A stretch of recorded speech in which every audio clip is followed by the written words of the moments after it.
The Queen, her gold carriage alone is made of 4 tons of solid gold, worth over $370 billion at today's gold prices. The Bank of England Nominees Limited was established to hide the Queen's investments.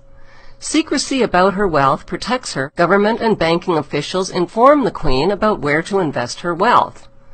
That's called insider trading, and it's illegal. But the Queen gets away with it scot-free. Why? Because she's the Queen, and she's immune to prosecution. The Queen owns more than 300 residences, including castles and palaces, crown jewels, over 27,000 masterpieces, prize racehorses, and a fleet of Bentleys and Rolls-Royces.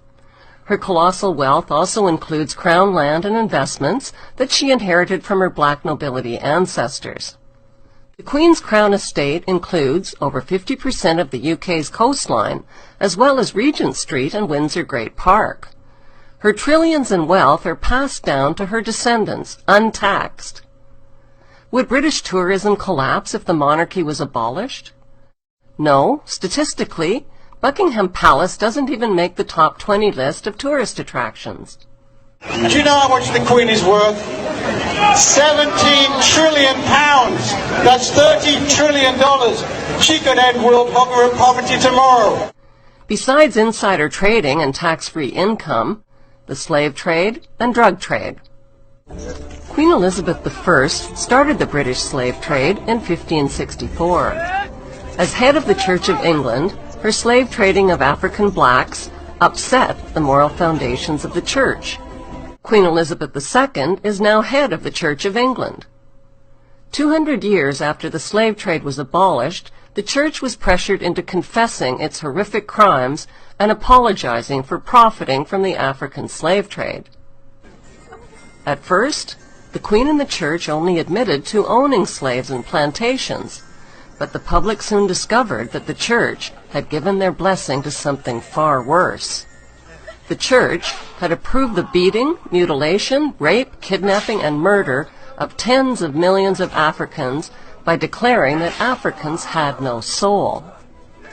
This gave the Church a divine license to profit from their diabolical crimes. Even more lucrative than Queen Elizabeth's slave trade was Queen Victoria's drug trade.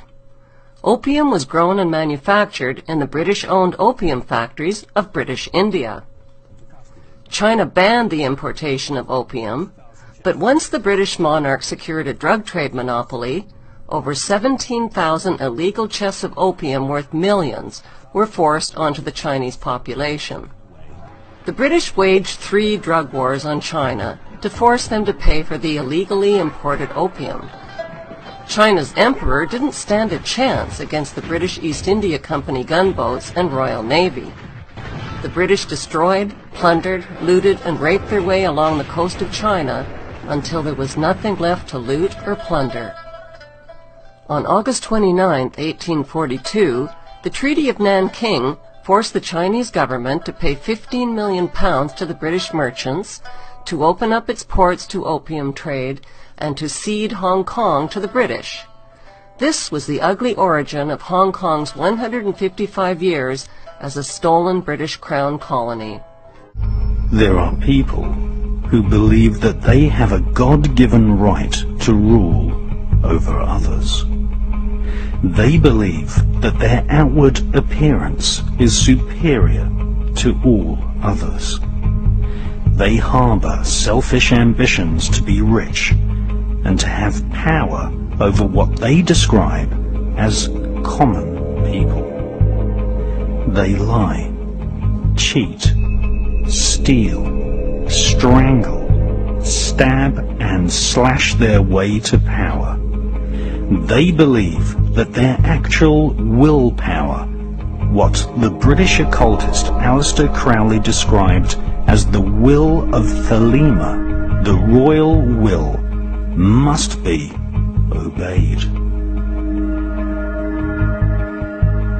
Literally millions of people have been slaughtered at the behest of the royal lust for war, and thousands of people have been assassinated so that demonic dukes and killer queens can reign supreme.